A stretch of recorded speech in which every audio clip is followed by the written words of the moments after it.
Today we have a voice of phenomenal beauty. Um, that was written by Stephen Holden in the New York Times. Um, she is ageless. She's beautiful. And from the little time that I've connected with her, she is an angel on earth. You could see it in her presence. You could hear it through her voice. Today, Jane Monheit. Hello, Jane. Hi, thank you so much for such a sweet introduction. Well, from that first time that I met you on Zoom, I was like, I was taken aback. I was so taken aback, I mispronounced your name. And I thought, oh my God. And I think it was, you have this comforting energy about you. And Oh, thank you. you do, and I'm a Mr. Emotional here, but you have this. It transcends. I mean, it's so wonderful. I mean, I was listening to your music today, and I was just going, "Oh my God, that's one of the best versions I've heard of that song." Like "Over the Rainbow." Thank I'm you getting. so I'm much. sorry, I'm getting emotional. So Goodness. your voice is just so incredible, and when you meet people who are in the business, whether they're singers or they're actors or whatever, you hope that they are as beautiful as their presence is on the silver screen or through the album or the sounds. And you just like hit it out of the ballpark with your beautiful soul, so to say. So thank you. I can't thank you enough. I honestly don't know what to say. I that's like the nicest thing anyone's ever said to me. Thank you so much. Well, you're welcome. I mean, especially at this time, all the stuff that we're going through, and we're keeping a hold of ourselves and taking care of ourselves.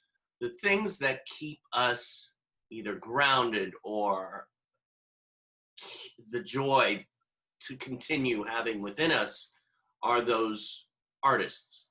And you are one of those artists that you turn on your music, and I'm just like. It's like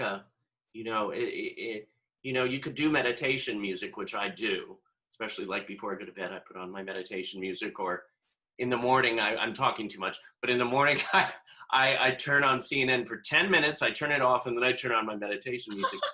But now I can turn on your voice, and it's like automatic zen. Oh, thank you. Thank you so much. That means so much to me. I mean, because that's why I do this. It's why I think all of us who are musicians do it, because we're trying to, make people feel good. Yeah. It's all we really want, So thank you. That's just such a huge, huge compliment. Well, it's from my heart. So I have a bunch of questions. I went through and read your bio and about your mother and your father and your debut album Never Neverland, and I could go on and on and on. But we have some students here that have amazing questions, and I want them to give it out, and I might throw some out. So we'll just let them in the room and have them experience what I've experienced. So.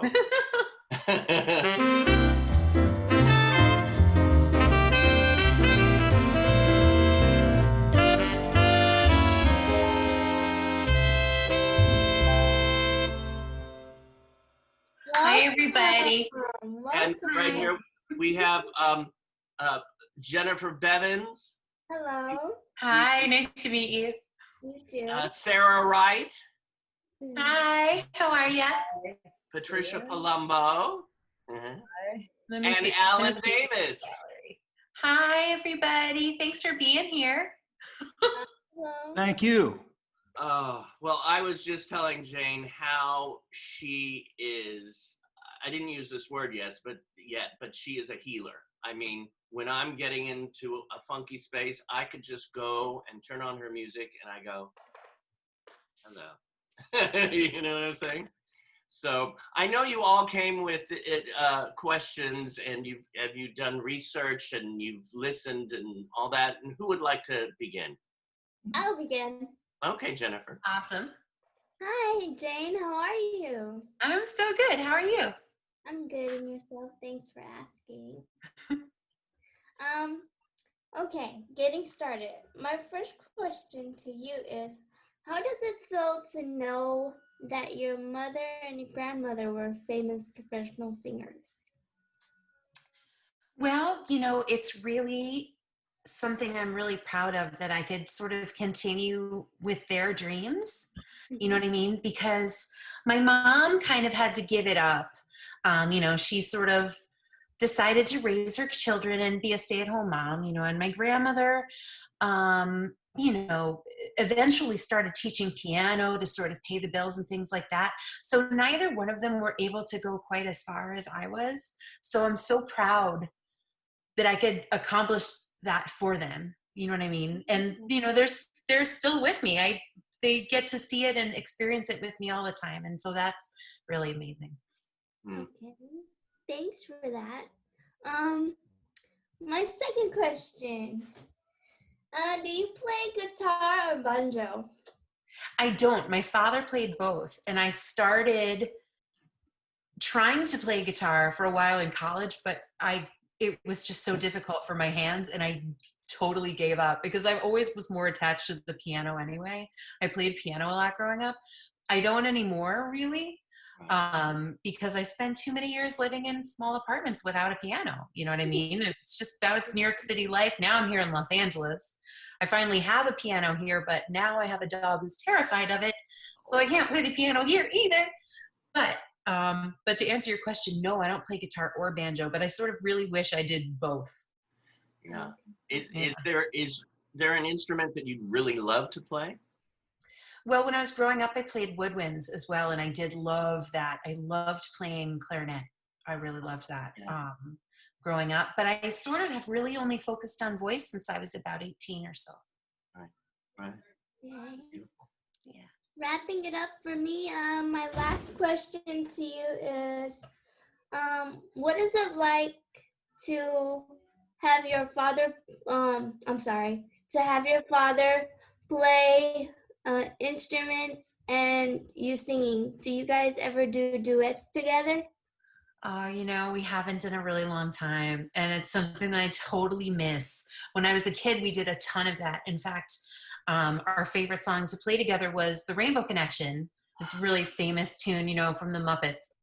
And we sort of still joke around all the time that someday he's gonna bring his banjo out on stage with me, but I don't think he's brave enough. I think he'll chicken out, but we'll see, maybe someday. That would be so amazing to hear you both do that, because it's such, I know. It's such a mother. I mean, it's such a family song. It's a daughter, father, mother.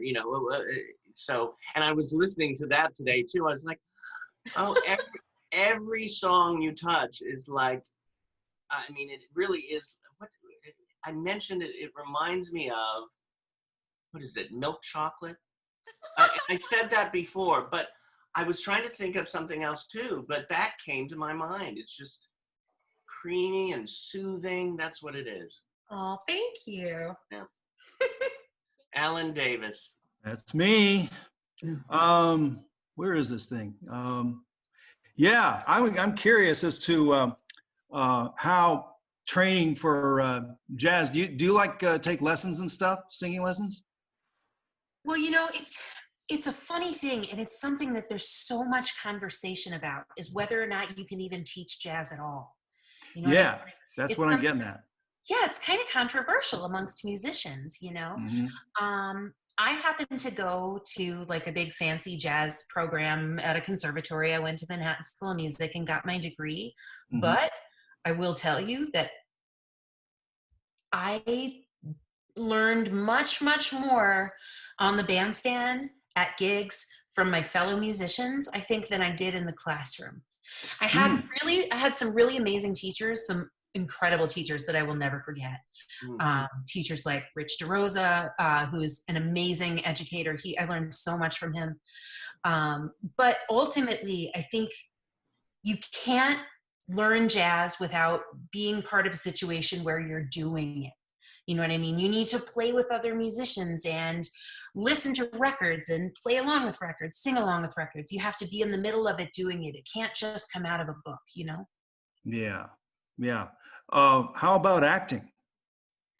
Well, you know, I don't have a ton of experience with that. I've only Mhm. trained a tiny bit when I was a lot younger. Um, I do know a lot of actors very closely, and they've trained very intensely. So Mhm. I think that's something that from the outside looks like a craft that is easy that anyone can do, but I think there's probably so much more to it. You know what I mean? I don't know, because I'm honestly such a terrible actor that I Well, oh, Oh, I'm I a I just, terrible actor. You guys would not believe. I'm so no, bad. I can I interrupt here for a second? yeah. You can't be a terrible actor for the feelings that you bring through your songs. Yeah. No, because by the emotion and the feeling that you give through that voice that you have, yeah. Grabbing onto the room. Yeah. I, I benefited tremendously because if I'm going to sing something like My Romance, uh, and I'm going to, my romance doesn't have to have a moon in the sky. And I feel like killing somebody, you know, or myself. Uh, I'm just kidding. I mean, it takes me a bit of inventing the backstory for that song, you Yeah. know, and really doing the mantra for acting is living truthfully in an imaginary situation. Ah, If I'm not in a happy place and I got to sing like my life depended on it, you know, from a happy place, uh, I found that to be really, really helpful. Yeah. So that's I'll why I remember asked. that. I'm gonna I remember that. keep That's amazing. I keep saying "do not disturb" on my phone, and these guys punch right through it. oh my God. What gives? Now, okay. You know when So that now I got to happens to sing. me, I go right to this.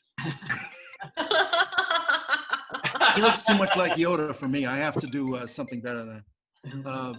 But I'm just gonna have to wait for this thing to conk out. There you go.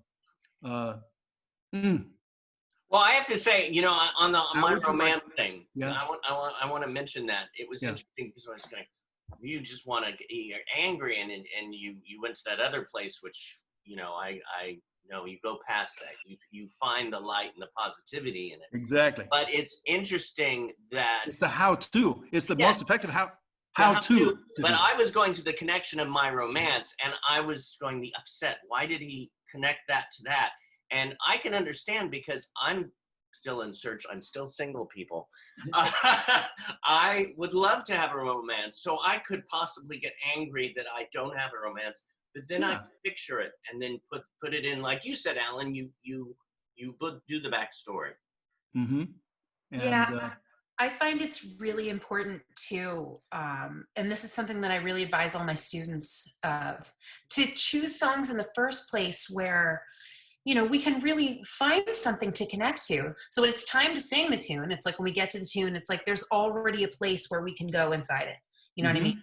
I never choose a song for myself that I can't relate to at all. You know what I mean? I just don't. Yeah. Because you know, there will be an appropriate time to sing it. It's sometime down the line when I can relate to it. It's just not time yet. Right. If you know, and I know it's always a gut punch with a tune. It's like, I gotta sing this. This is exactly what I need to say right now. You know Right. what I mean? And it'll be some Gershwin tune I've known since I was 2 years old, but today's the day, you Yeah. know? And so I find that choosing the tunes that way really helps you get to that place too. You know what I mean? Well, And I then like Gershwin. So if you like Gershwin, we'll get along. Just like well, that and, song says, you know, on YouTube that I just grabbed and listened to. Anyway, yeah, there's well, one one. question, if I may Yeah. interject, is the two things. Is that's how you pick the songs for your albums is number one, and the other thing is you teach. You have students. I do. I teach quite a bit. I love teaching. It's a huge part of my life and has been for a long time. I don't teach through a university. I just teach privately, and I super love it. It's funny. I was teaching online before COVID. Yeah. I've been Wow. teaching via Skype for years. So when quarantine started, I was just like, okay, I'll just keep doing this for a while, and that's been great. No change. Yeah, really no change. The only difference is now my Los Angeles students are also, via Skype or FaceTime or Zoom. Right. But yeah, I do really love to teach. And it's been nice to still have that while there are no gigs, Right. Yeah, Right. for real. Do you have some gigs planned for, I guess there is no planning really right now, but No, yeah, there's no way to plan any kind of touring at all right now because no one has any idea when things are going to go back to normal. I've been doing an online show about once a month. I did one in July, one in August. They were fantastic. And I'm going to do another one in September. I haven't decided on the date yet, but I'm almost positive it's going to be Saturday the 19th, I think. I'm almost positive. It'll be like a Saturday, I think. okay. But yeah, so I'll be doing one this month. I'm going to do one at least monthly, probably more like every couple weeks in the future. Oh, nice. I keep an eye out because I think the first one that you did, I caught, and then I posted it online and Oh, got thank all you. these likes. Thank you. One other thing, if I can, do you ever have a problem if you're learning new material with sticky wrong lyrics? You know what I'm saying? Is that you get it wrong once and you just cannot for the life of you erase that wrong one. Like totally. My Romance is another good one because I used to say need to instead of have to. And I couldn't stop saying need to. And I'd have to rehearse that darn thing before each performance to make sure I didn't lapse. You ever have that happen? Oh, absolutely. And a huge problem with that for me is that I learned so many lyrics from Ella Fitzgerald records, and Ella messed up the words to everything. Ella and Frank. Yeah. You can't learn lyrics from Ella or Frank. You just can't. And yet that's where I learned them all. Mm. And so yes, I know tons of wrong lyrics. I've recorded tons of wrong lyrics, and I always feel bad about it and correct them when I can. But I just remind myself that it's long-standing jazz tradition that no one's ever gotten every tiny detail right, except for Michael Feinstein. Bless his heart. He knows every proper lyric to every song. Thank God somebody does. Because but he's just such an incredible historian of this music. It's unbelievable. Yeah. See, I've got an urban legend too that I'd like to get straightened out. You know that song, Heidi, Heidi, Heidi, he, Heidi, Heidi, Cab Heidi. Calloway, yeah. Huh? Cab Calloway. Cab Calloway. Did he sing that because he forgot the lyrics? That's the I legend. have no idea. I've never heard that story. I don't know. Okay. I'll It's ask an around. urban legend. Okay, unconfirmed. Yeah, I have Alan. no idea. I'll ask around. Alan, Yeah. now Alan is with a group, Rex and Friends, yes? Yeah. Oh, Mhm. nice. Tell Jane about Rex and Friends. Well, it's it hasn't shut us down completely either. We don't teach, but I've done 2 videos. One of them is you mentioned a Michael Jackson song that was part of. It was I'm talking about the man I love in the that mirror. song. That's such a good song. It wasn't a Michael Jackson song though. It's someone else wrote it. Oh, Oh, really? He didn't write it? Yeah. Oh, No, no, I he don't didn't think write so. anything, did he? He didn't write any of his tunes. Maybe not anything. Maybe yeah. Yeah, I think he really just performed. I don't even think he really wrote a lot of the lyrics. But he got into that one. I mean, talk about acting. Yeah, I love that tune. He's whether he's just brilliant and does it anyway, but maybe not. Maybe he studied it. yeah. Now, so- how long have you been with Rex and Friends? Rex and Friends is a group of singers who explain it more. Al. For forever and a day. It's I've been with them. We did a performance, and all the performances I think have been recorded too. Right. The last one we did in person was a science fiction one, Right. a dystopian number. Yes, With awesome. Theater by the Blind. We did the background music for that. That's so cool. It was. Oh, if I can only remember the title. I can't remember the darn titles of the stuff I've done. It's okay. It's quarantine brain. Yeah, it is. I got one too. I hear you. Yeah. But And then you know the what's title to the other video, the Yeah. title to the other quarantine video, I can't remember for the life of me either. Well, you met Rex. It's called Go. Oh, go. Okay, it's from the Black Keys. Nice. Okay, they're named after stuff on a piano, and they don't do piano. They just do dirty guitar. It is Right. interesting. Yeah, I I know think that band. Yeah. Irony, yeah. So we did Go. We did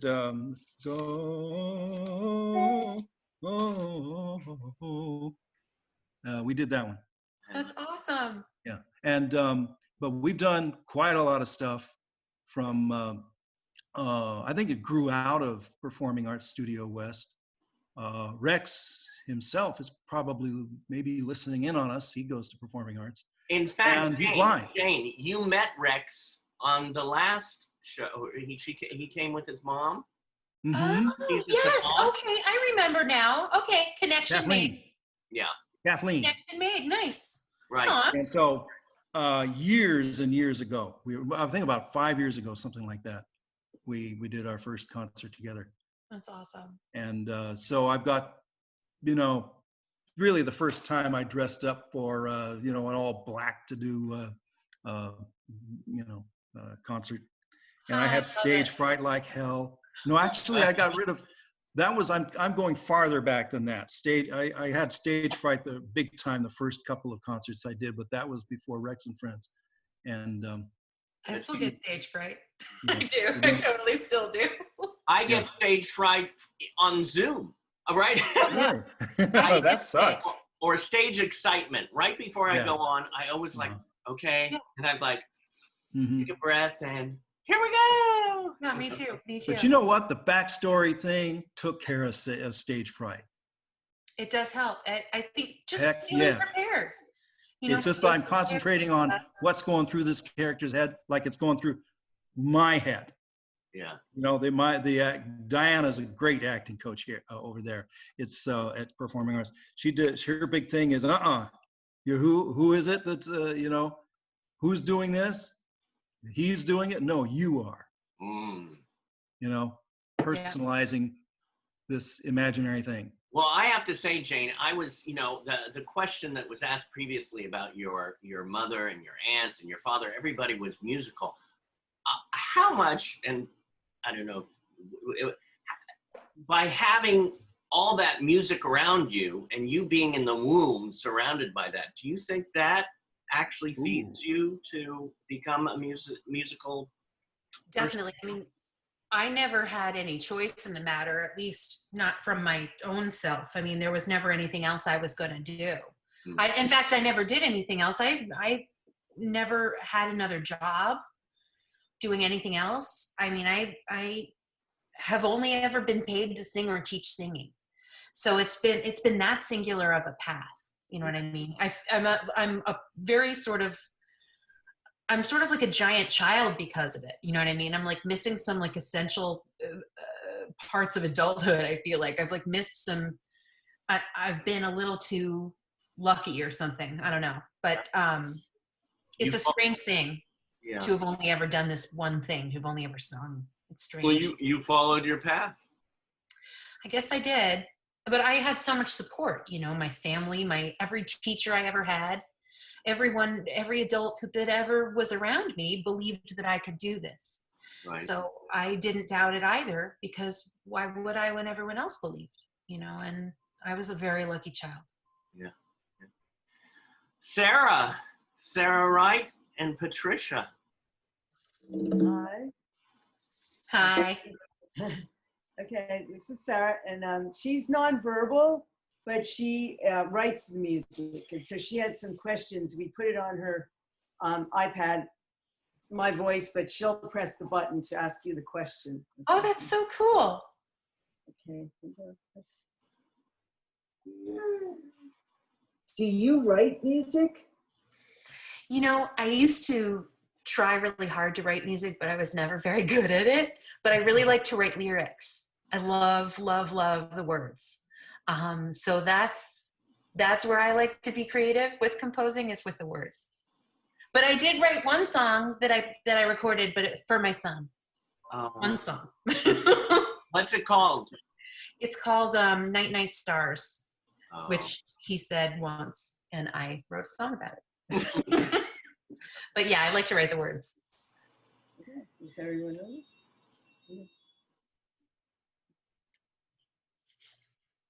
Would you consider singing one of my songs? I would really like to hear you sing my song, Love Him Always. Oh my goodness, would you please send it to me? Okay, how do we do that? I mean, Yeah, send it to me. You know what I mean? I'm sure, David, you can, connect it and send me the song, because I would love to see it. And yeah, if you'd like a demo recorded of it or something, I can sing it for you. Oh, that'd be great. That's Yeah, awesome. of course I can. Good. Yeah. she writes some beautiful music. Oh, that's awesome. I can definitely help out. Absolutely.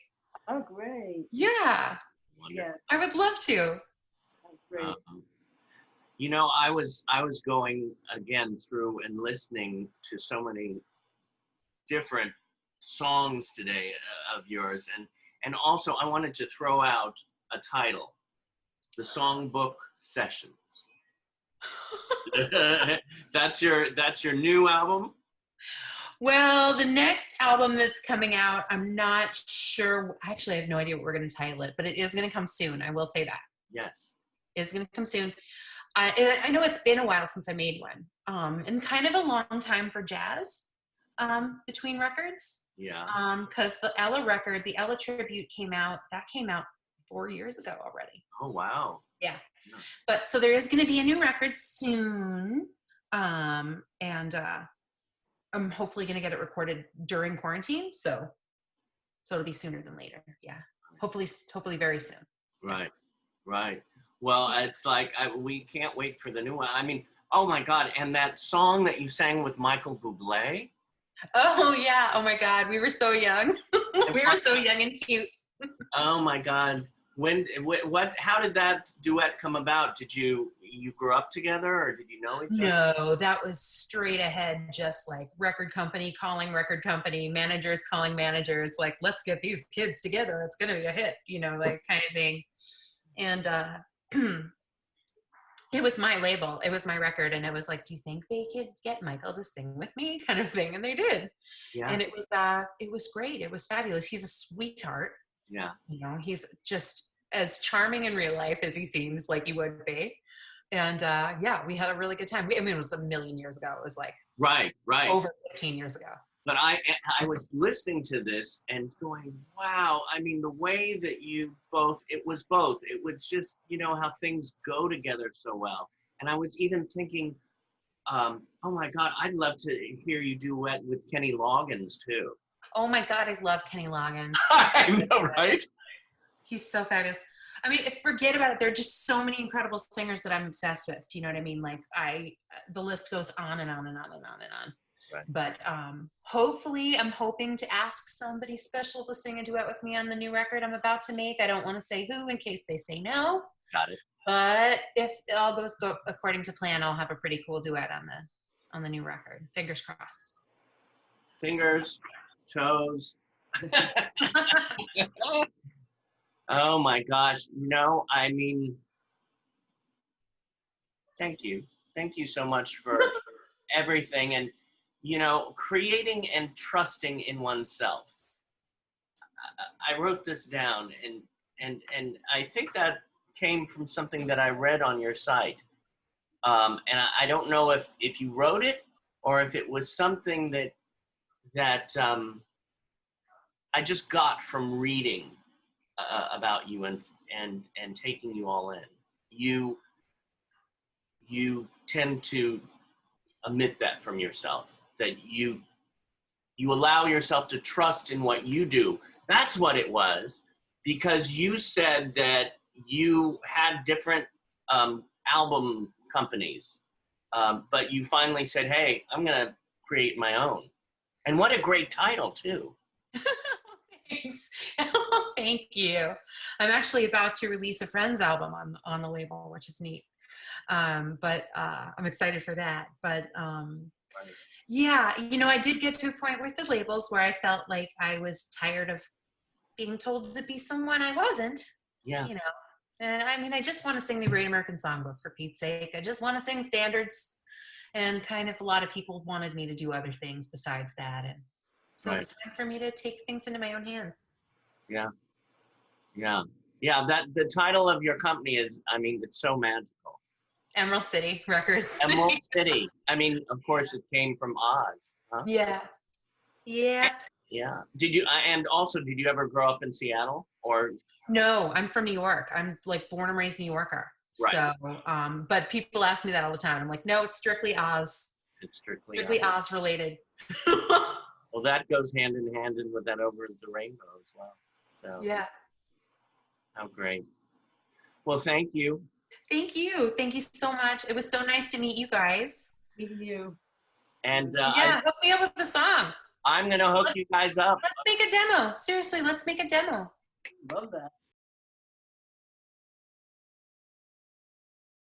Somewhere over the rainbow, way up high,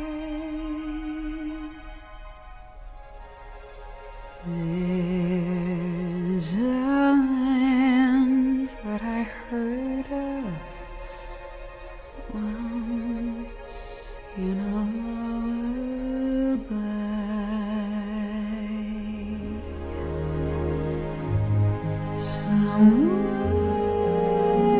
Somewhere over the rainbow, skies are blue,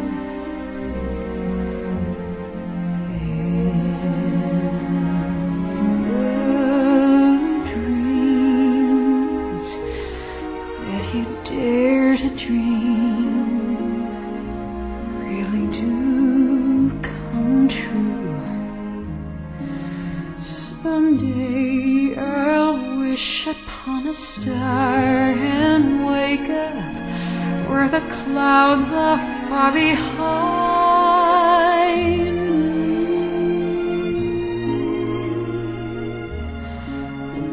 Where troubles melt like raindrops away above the chimney tops. That's where you'll find me. Somewhere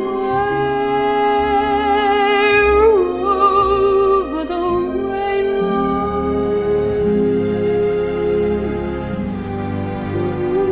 Bluebirds fly,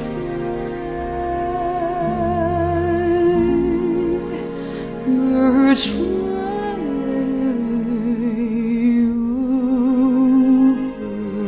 over the rainbow. Why then, how I can't